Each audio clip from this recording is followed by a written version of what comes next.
శాసనసభలో ప్రవేశపెట్టినటువంటి 2026-27 వార్షిక బడ్జెట్ రాష్ట్ర చరిత్రలో ఒక మైలురాయిగా మనందరం కూడా భావించవచ్చు.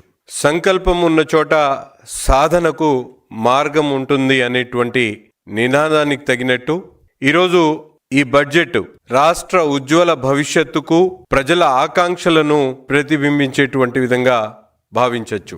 గత ప్రభుత్వ అనాలోచితమైనటువంటి విధానాలకు, అసమర్థ అవినీతిమయమైనటువంటి పరిపాలనకు, ప్రజల కష్టాలకు కాలరాస్తూ ఈరోజు స్వర్ణాంధ్ర సాధన సంకల్పానికి నిజం చేస్తూ ఈ బడ్జెట్ ముందడుగేసినటువంటి పరిస్థితులు.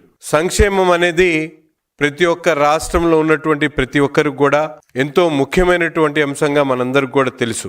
రాష్ట్ర అభివృద్ధిలో సంక్షేమానికి ఒక నిచ్చెనగా ఉపయోగించుకొని వాటి ద్వారా ప్రజల జీవిత విధానంలో మార్పు తెచ్చేటువంటి ప్రయత్నంలో భాగంగానే ఈరోజు ఈ బడ్జెట్ను ప్రవేశపెట్టడం జరిగింది. కేవలం సంక్షేమ కార్యక్రమాలతోనే ఈరోజు ప్రజలు భవిష్యత్తును మార్చగలమైనటువంటి ఆలోచన కాకుండా ప్రజలకు అవసరమైనటువంటి అన్ని అంశాల్లో కూడా బడ్జెట్ కేటాయింపులు, ప్రతిపాదనలు ఏ విధంగా ఉపయోగపడతాయో, సామాన్యుడి దగ్గర నుండి వ్యాపారాలు చేసుకునేటువంటి వాళ్ళు గాని, ఉద్యోగస్తుల దగ్గర నుండి రైతుల వరకు, మహిళల దగ్గర నుండి యువకుల వరకు ప్రతి ఒక్కరి ఆశలను కూడా ఈరోజు పూర్తి స్థాయిలో ఈ బడ్జెట్ కేటాయింపులు చేసినటువంటి పరిస్థితులు.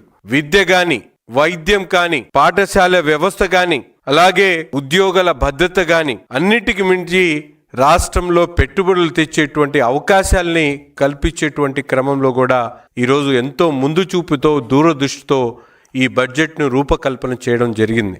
ఇంట్లో కూర్చొని అసెంబ్లీకి రాకుండా ఈ బడ్జెట్ మీద మాట్లాడుతున్నటువంటి వైసీపీ నాయకులకు మీ సందర్భంగా తెలియజేస్తా ఉన్నాం.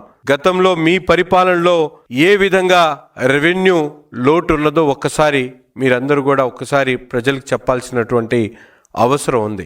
మూలధన వ్యయాన్ని ఎంతవరకు ఖర్చు చేశారో ఒక్కసారి మీరు గతంలో ఉన్నటువంటి మీ లెక్కల్ని ప్రజలకు బహిర్గతం చేసి చూపించాల్సినటువంటి అవసరం ఉంది. ఈరోజు కూటమి ప్రభుత్వం ఏర్పడిన తర్వాత రాష్ట్రంలో 3,32,000 కోట్ల రూపాయల బడ్జెట్లో 17% మూలధన వ్యయాన్ని ఈరోజు ఖర్చు పెడుతున్నటువంటి పరిస్థితులున్నాయి. దాదాపు 56,000 కోట్ల రూపాయలు ఈరోజు మూలధన వ్యయం కోసం ఖర్చు పెడుతున్నటువంటి పరిస్థితులు. కానీ గతంలో ఉన్నటువంటి రెవెన్యూ లోటుని పూర్తిగా ఈరోజు తగ్గించేటువంటి ఆలోచన కానీ